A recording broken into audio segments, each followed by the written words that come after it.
11:30, 11:22 to be exact, mga absat.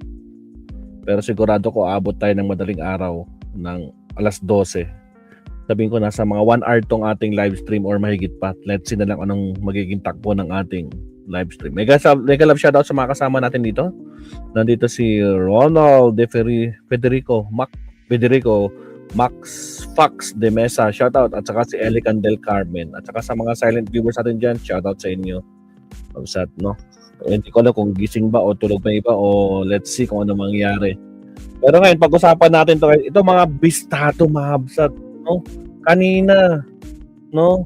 Pinag-usapan nila sa Senado yung itong umiinit na bangayan ng Chinese ambassador, di ba? At saka yung mga senador natin. Nako, nakita natin kung gaano yung galit ng mga ibang senador, lalo na si Senator Risa. Tapos itong mga Duterte, mga Duterte Black, mga minority, lumabas, mga kabsat. Takbo pa ako, mga kabsat. Agoy. Dito, pakita na natin, huwag natin patagalin to. Pakita ko sa inyo, mga kabsat, ha. Ito. O, ito, mga kabsat. Saan yun? O, ito. Kailan to? Kanina lang. Mga makabayan o makapili, sabi ng liberismo, tragis, naka West Philippine Sea t-shirt pero hindi kayang pumirma. Bakit? These senators did not sign the resolution condemning the Chinese embassy's criticism. Sino-sino yung mga senador na yan? Nakaka sino-sino yung mga senador na yan? Elican del Carmen, Ronald Federico, Fox de Mesa. Ito, kitang-kita, no?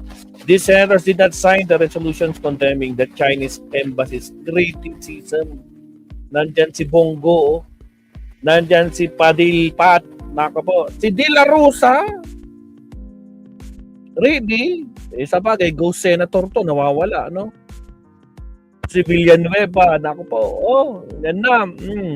Si Cayetano, lumabas sa totoong kulay din, si Pia, nakapaw. Yung ading niya na si Boy 10K, si Cheese, si Marcoleta, at si nakapaw. Amy Marcos. Ilan sila? 1, 2, 3, 4, 5, 6, 7, 8, 9. 9 senators, mga kakabsat, ang hindi pumirma. Sa resolution na condemning yung ginagawa ng Chinese embassy criticism dito sa mga officials natin, no? Kabago-bagong Chinese ambassador, 'di ba? Akalain niyo 'yun? Elican del Carmen, akalain mo 'yun? Ngayon, kitang-kita ang kulay, ang kakapal na mukha. Tragis.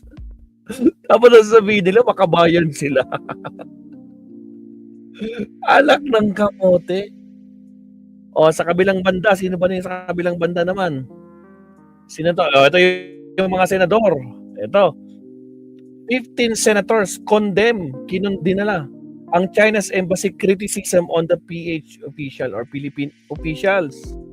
Sino-sino ito? Number 1 dyan, siyempre, si Tito Sen, Ping Lacson, Kiko Pangilinan, Mig Zubiri, Erwin Tulfo, Riza Hontiveros, Rafi Tulfo, Win Gatchalian, Loren Legarda, JB Ejercito, Bam Aquino, Villar na magkapatid, Jinggoy Abon.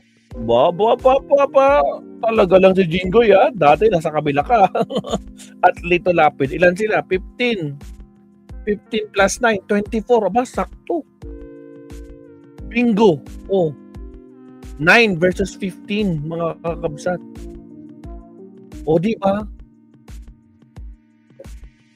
Di ba? Putragis.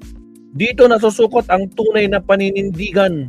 Sabi niya, bakit wala si Bongo, si Bato, si Cheese, si Joel, Marcoleta, Alan at Pia Cayetano, Amy at Robin Hood? Di ba sila yung makabansa at tagapagtulong ng soberanya ng Pilipinas? Kuno? Pagkain ang tahimik. Pero kapag ICC sa Duterte, buong tapang. Dito natin masusukot ang tunay na paninindigan. Agoy! Putragis mga kakabsat agoy. Oh, yung difference mga kakabsat. Pakita natin ng buo. O yan oh. Ayan na, lumabas ang kulay mga kakabsat. Anak ng kamote, oo. Ronald Federico Fox de Mesa talaga naman. O paano ba yan? Ay, grabe. Iba din. No? Putragis. O sige, pakinggan natin mga kabsat. Pakinggan natin itong mga explanation ng mga ibang senador, no? Pakinggan natin, i-content natin ito. Isa-isa, puputol-putulin natin yung mga pinagsasabi nila, no? Pero, siyempre, sige, umpisan na natin. Alright, so for the meantime, ito muna, nakita na natin, no? Kung sino talaga nagmamalasakit sa mga Pilipino, no? Nakita natin kung sino ang ayaw kundinahin itong mga Chinang ito, no? Mga Chinong ito. Kita na ang kulay, mabsat. So, ito na. Mag-countdown na tayo. Okay, Pinto. Isa-isahin natin yung mga sinasabi nila. Here we go.